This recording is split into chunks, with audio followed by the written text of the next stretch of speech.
एक सुंदर द्वीप था जो हरे भरे घास के मैदानों और चमकते नीले आसमान से ढका हुआ था। वहां 5 भेड़ें रहती थी। बबल्ली बुद्धिमान, शेरू साहसी, मोंटी शरारती, गुड्डी डरपोक और चिकू नेता। वे सभी खुशी खुशी खुले मैदान में खेल रही थीं, उछल कूद कर रही थी और हवा में उड़ती तितलियों के बीच हंसी से माहौल गूंज रहा था।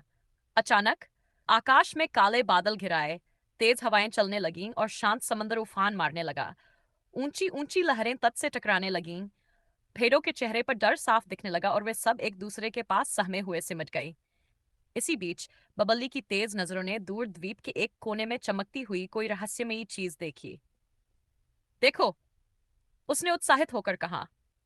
सब भेड़ें जिज्ञासा और उत्साह से उसकी ओर देखने लगीं।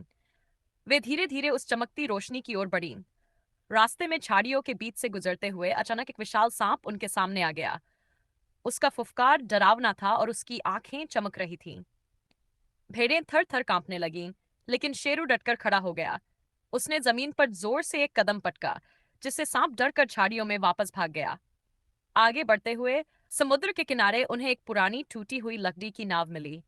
सबने मिलकर उसे ठीक करना शुरू किया। वे लकड़ी और बेलों से उसे जोड़ने लगे। मोंटी अपनी शरारत से बाज नहीं आया और नाव पर चढ़कर उसे हिलाने लगा, जिससे गुड्डी घबरा गई और जोर से चीख पड़ी। लेकिन चिकू शांत और केंद्रित रहा। उसने सभी को समझाया और टीम वर्क से उन्हें नाव को समुद्र में धकेलने में मदद की।